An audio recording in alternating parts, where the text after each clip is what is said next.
साथियों, जब किसी क्षेत्र में आधुनिक कनेक्टिविटी का विस्तार होता है तो इसका बहुत बड़ा लाभ हमारे किसानों को भी होता है, खेती को होता है। बीते वर्षों में निरंतर ये प्रयास हुआ है कि गांवों में आधुनिक सड़कों के साथ साथ भंडारण की, कोल्ड स्टोरेज की आधुनिक व्यवस्थाएं खड़ी की जाए। हाल में इसके लिए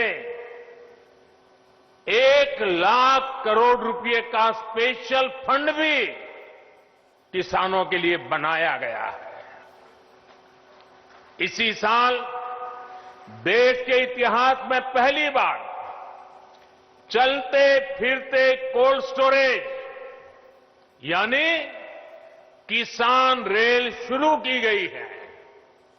इन प्रयासों से किसानों को नए बाजार मिल रहे हैं, बड़े शहरों तक उनकी पहुंच और बढ़ रही है और इसका सीधा प्रभाव ये पड़ रहा है, यानी कि उनकी आय पर भी इसका प्रभाव पड़ रहा है। साथियों, वाराणसी सहित पूर्वांचल में ही जो बेहतरीन इंफ्रास्ट्रक्चर तैयार हुआ है उसका बहुत अधिक लाभ इस पूरे क्षेत्र को हुआ है।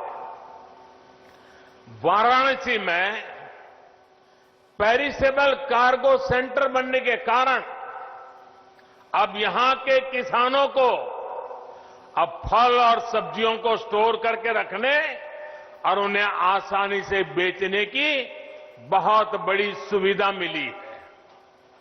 इस स्टोरेज कैपेसिटी के कारण पहली बार यहां के किसानों की उपज बड़ी मात्रा में विदेशों में निर्यात हो रही है। आज बनारस का लंगड़ा और बनारस की दशहरी आम लंदन और मिडल ईस्ट में अपनी खुशबू बिखेर रहा है।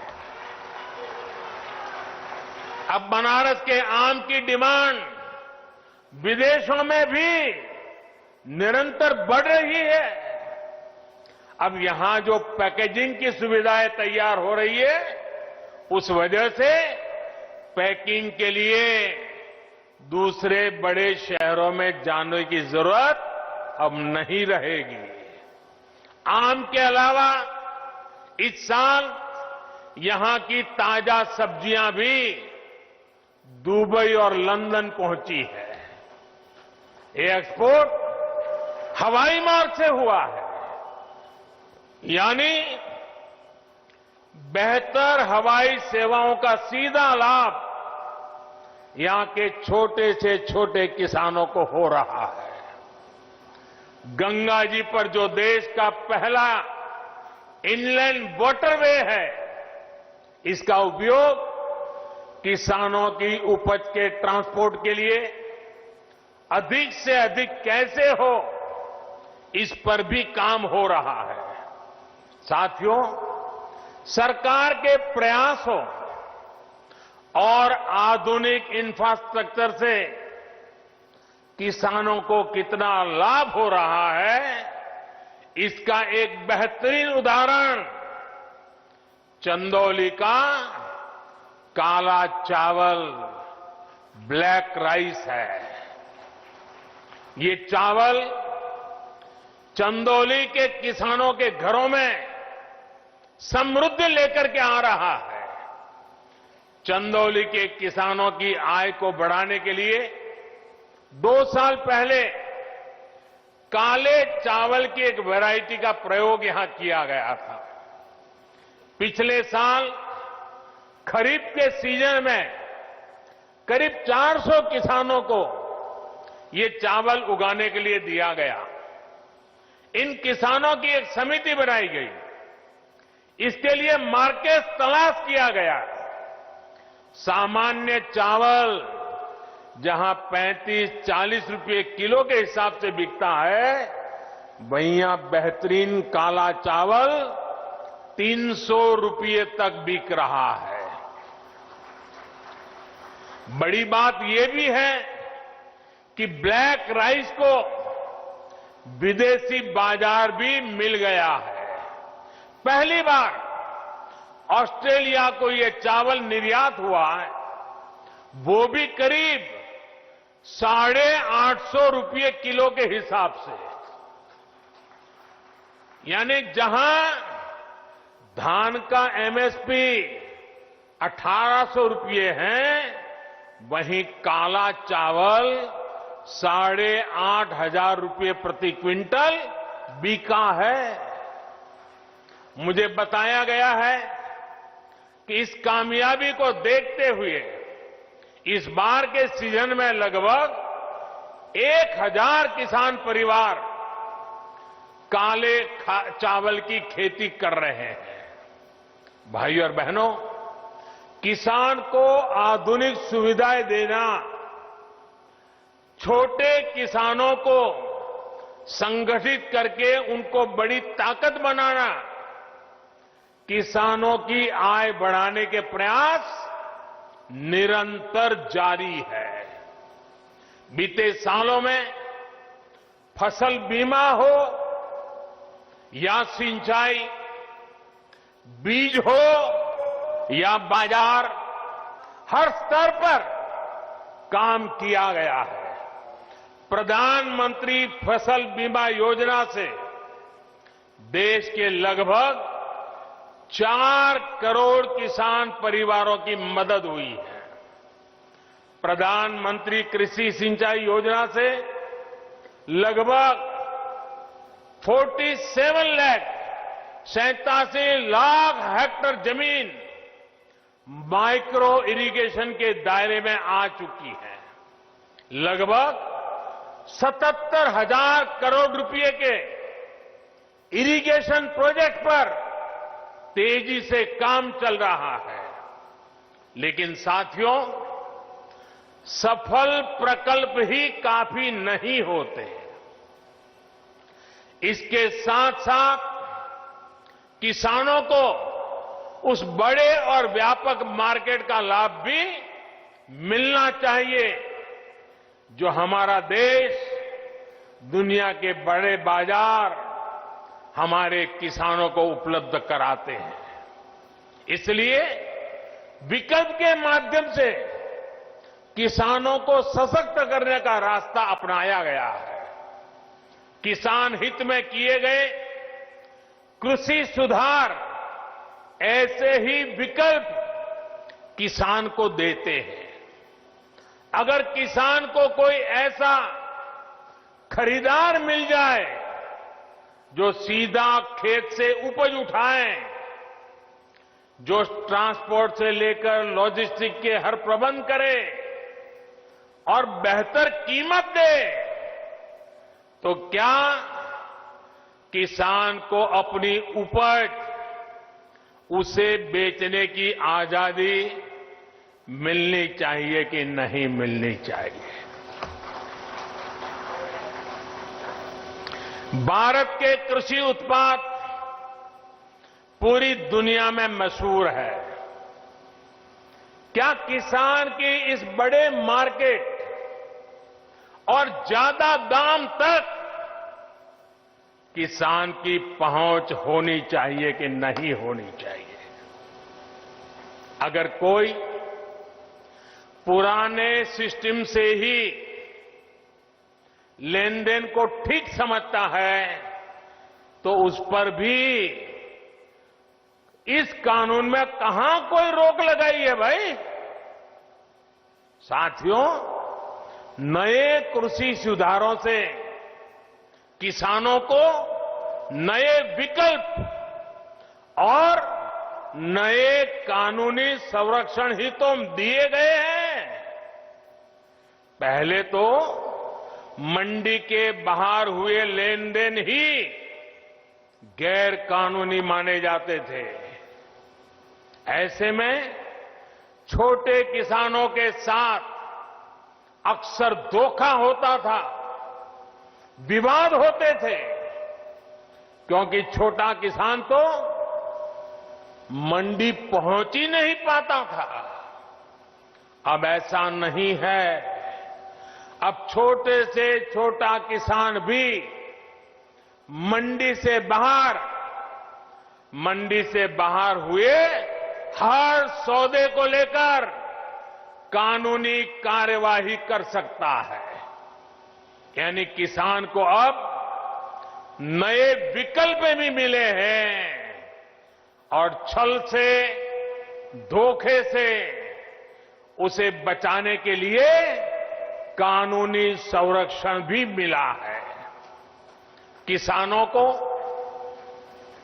प्रकल्प के साथ ही नए विकल्प देने से ही हमारे कृषि क्षेत्र का कायाकल्प हो सकता है। सरकार की तरफ से प्रकल्प, किसान के लिए विकल्प और दोनों साथ साथ चले तभी देश का कायाकल्प होता है। साथियों, सरकारें नीतियां बनाती हैं, कानून कायदे बनाते हैं। नीतियां और कानूनों को समर्थन भी मिलता है तो कुछ सवाल भी स्वाभाविक ही है। ये लोकतंत्र का हिस्सा है और भारत में ये जीवंत परंपरा रही है। लेकिन पिछले कुछ समय से एक अलग ही ट्रेंड देश में देखने को मिल रहा है। काशी के आप सभी जागरूक साथियों ने भी ये जरूर अनुभव किया होगा। पहले होता यह था कि सरकार का कोई फैसला अगर किसी को पसंद नहीं आता था तो उसका विरोध होता था। लेकिन बीते कुछ समय से हम एक नया ट्रेंड देख रहे हैं। हम अब देख रहे हैं कि अब विरोध का आधार फैसला नहीं बल्कि भ्रम फैलाकर, आशंकाएं फैलाकर फिर तो भविष्य में ऐसा होगा, फिर तो भविष्य में ऐसा होगा, अब तो ये होने वाला है, उसको आधार बनाया जा रहा है। अपप्रचार किया जाता है कि भाई फैसला तो ठीक है लेकिन पता नहीं इससे आगे चलकर क्या क्या होगा, और फिर कहते हैं ऐसा होगा जो अभी हुआ ही नहीं है, जो कभी होगा ही नहीं, उसको लेकर समाज में भ्रम फैलाया जाता है। ऐतिहासिक कृषि सुधारों के मामले में भी जानबूझकर यही खेल खेला जा रहा है। हमें याद रखना है, ये वही लोग हैं जिन्होंने दशकों तक किसानों के साथ लगातार छल किया है। अब जैसे एमएसपी तो घोषित होता था, लेकिन एमएसपी पर खरीद बहुत कम की जाती थी। घोषणाएं होती थी, खरीद नहीं होती थी। सालों तक एमएसपी को लेकर छल किया गया।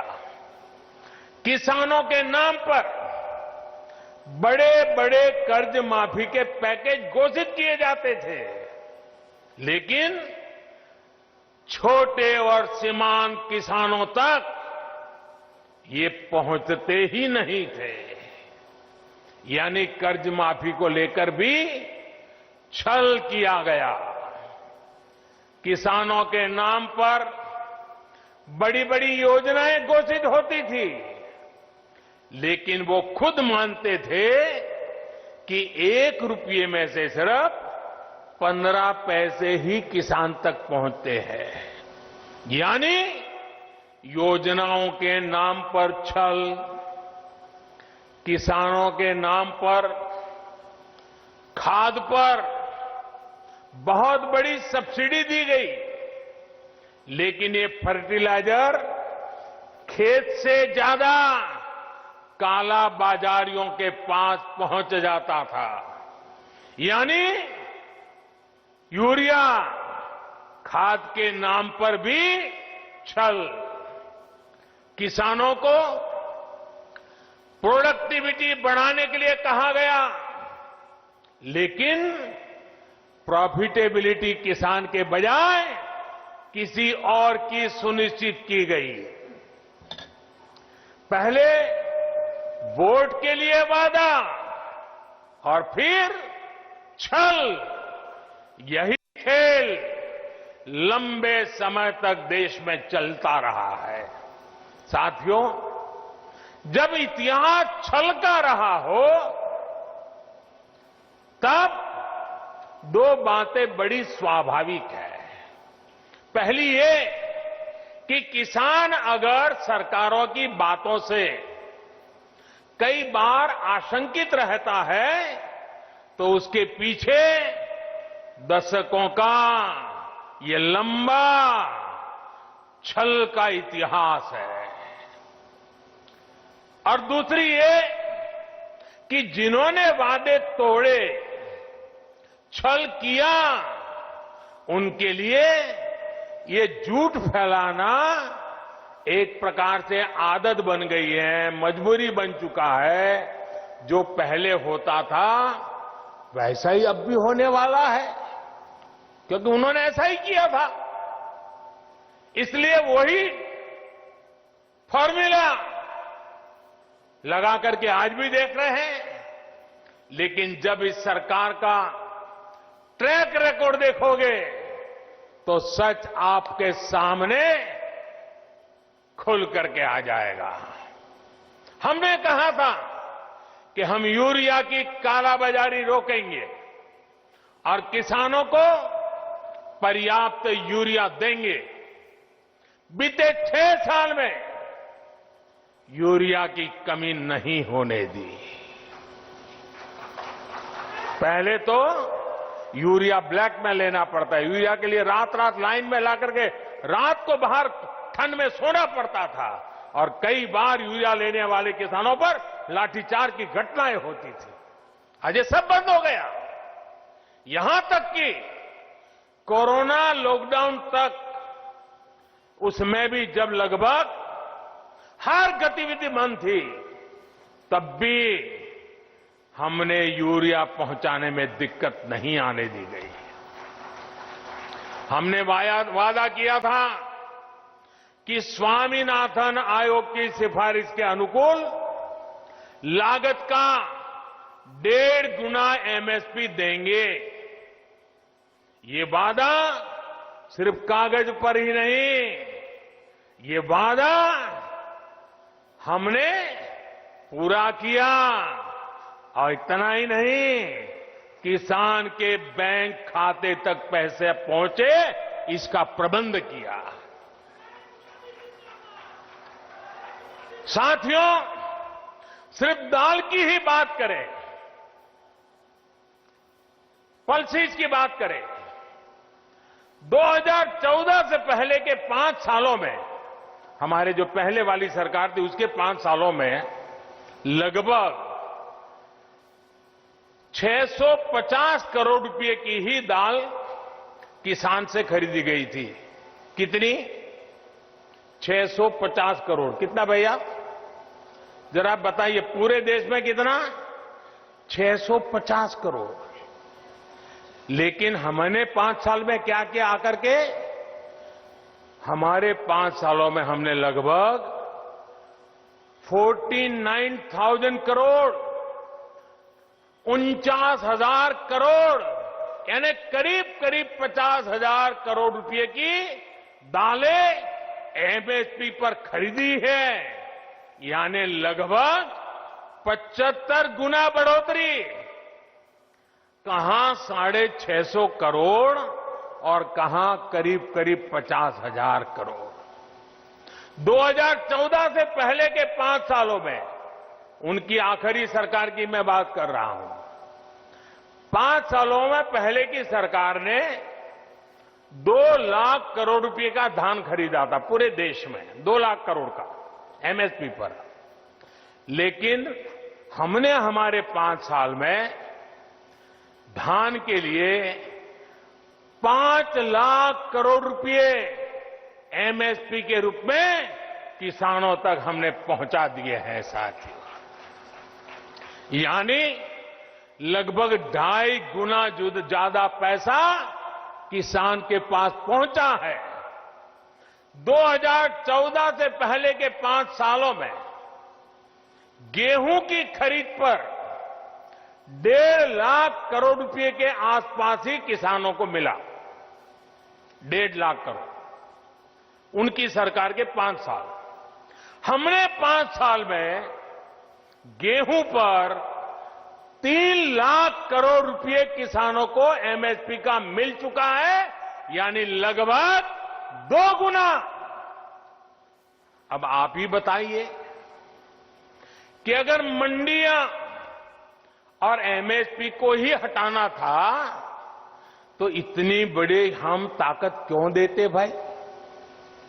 हम इन पर इतना निवेश ही क्यों करते? हमारी सरकार तो मंडियों को और आधुनिक बनाने के लिए, मजबूत बनाने के लिए करोड़ों रुपए खर्च कर रही है। भाइयों और बहनों, आपको याद रख रहा है, यही लोग हैं जो पीएम किसान सम्मान निधि को लेकर ये लोग हर गली मोहल्ले में, हर प्रेस कॉन्फ्रेंस में, हर ट्विटर में सवाल उठाते थे। ये लोग अफवाह फैलाते थे, ये मोदी है, ये चुनाव है ना, इसलिए ये किसान सम्मान निधि लेके आया है, ये 2000 रुपया एक बार दे देगा, दोबारा कभी नहीं देगा। दूसरा झूठ चलाया कि ये 2000 अभी दे रहा है, लेकिन चुनाव पूरा हो गया या तब ब्याज समेत वापस ले लेगा। आप हैरान हो जाएंगे, एक राज्य में तो इतना झूठ फैलाया कि किसानों ने कहा भाई हमें 2000 रुपये नहीं चाहिए, यहां तक झूठ फैलाया। कुछ राज्य ऐसे भी हैं, एक राज्य जो किसान के नाम से बातें कर रहे हैं, उन्होंने तो प्रधानमंत्री किसान सम्मान निधि योजना को अपने राज्य में लागू ही नहीं होने दिया, क्योंकि अगर ये पैसा किसानों के पास पहुंच गया और कहीं मोदी का जय जयकार हो गया तो फिर तो हमारी राजनीति खत्म हो जाएगी। किसानों के जेब में पैसा नहीं जाने दिया। मैं उन राज्य के किसानों से कहना चाहता हूं, आने वाले समय में जब भी हमारी सरकार बनेगी, ये पैसा भी मैं वहां के किसानों को दे के रहूंगा।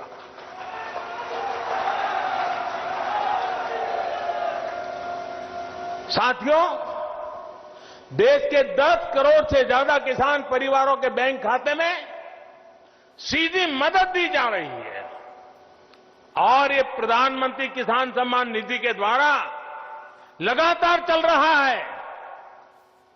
साल में 3 बार देते हैं और अब तक 1 लाख करोड़ रुपया सीधा किसानों के बैंक खाते में पहुंच चुका है। साथियों, हमने वादा किया था कि किसानों के लिए पेंशन योजना बनाएंगे। आज पीएम किसान मानधन योजना लागू है और बहुत कम समय में ही 21 लाख किसान परिवार इसमें जुड़ भी चुके हैं। भाइयों और बहनों, वादों को जमीन पर उतारने के इसी ट्रैक रिकॉर्ड के बल पर किसानों के हित में नए कृषि सुधार कानून लाए गए हैं। किसानों को न्याय दिलाने में ये कितने काम आ रहे हैं, ये आए दिन हम जरूर देखेंगे, अनुभव करेंगे और मुझे विश्वास है मीडिया में भी इसकी सकारात्मक चर्चाएं होगी और हमें देखने भी मिलेगा, पढ़ने को भी मिलेगा। मुझे एहसास है कि दशकों का छलावा किसानों को आशंकित करता है। किसानों का दोष नहीं है, लेकिन मैं देशवासियों को कहना चाहता हूं, मैं मेरे किसान भाई बहनों को कहना चाहता हूं और मां गंगा के घाट पर से कहना चाहता हूं, काशी जैसी पवित्र नगरी से कह रहा हूं, अब छल से नहीं, गंगा जल जैसी पवित्र नीयत के साथ काम किया जा रहा है। भाई और बहनों, आशंकाओं के आधार पर भ्रम फैलाने वालों की सच्चाई लगातार देश के सामने आ रही है। जब एक विषय पर इनका झूठ किसान समझ जाते हैं तो ये दूसरे विषय पर झूठ फैलाने लग जाते हैं। 24/7 उनका यही काम है। देश के किसान इस बात को भली भांति समझते हैं। जिन किसान परिवारों की अभी भी कुछ चिंताएं हैं, कुछ सवाल है, तो उनका जवाब भी सरकार निरंतर दे रही है, समाधान करने का भरपूर प्रयास कर रही है। मां अन्नपूर्णा के आशीर्वाद से हमारा अन्नदाता आत्मनिर्भर भारत की अगुवाई करेगा। मुझे विश्वास है, आज जिन किसानों को कृषि सुधारों पर कुछ शंकाएं हैं, वो भी भविष्य में इन कृषि सुधारों का लाभ उठाकर अपनी आय बढ़ाएंगे, ये मेरा पक्का विश्वास है। अंत में फिर एक बार आप सभी को इस आधुनिक हाईवे के लिए मैं बहुत बहुत बधाई देता हूं। काशी का रूप और स्वरूप यूं ही भव्य बनता रहे, इसके लिए हमारे प्रयास निरंतर चलते रहेंगे। अभी मेरे बनारस में और भी कार्यक्रम हैं, यहां भी कई विषयों पर विस्तार से बात करूंगा। कोरोना के कारण इस बार मुझे आने में थोड़ा विलंब हुआ, लेकिन आज आपके दर्शन हो गए, मुझे नई ऊर्जा मिल गई, आपके आशीर्वाद मिल गए, काम करने की नई ताकत मिल गई। आप इतनी बड़ी मात्रा में आकर के आशीर्वाद दे रहे हैं, यही मेरी ऊर्जा है, यही मेरे लिए आशीर्वाद है। मैं आपका बहुत बहुत आभारी हूं। मेरे साथ दोनों मुट्ठी बंद करके पूरी ताकत से बोलिए, भारत माता की, भारत माता की, भारत माता की, भारत माता की। बहुत बहुत धन्यवाद।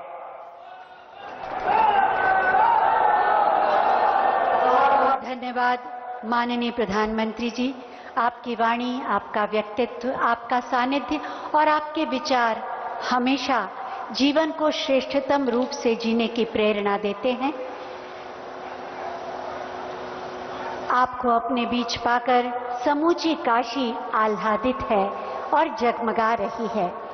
आपका बहुत बहुत धन्यवाद, आभार, अभिवादन, प्रणाम।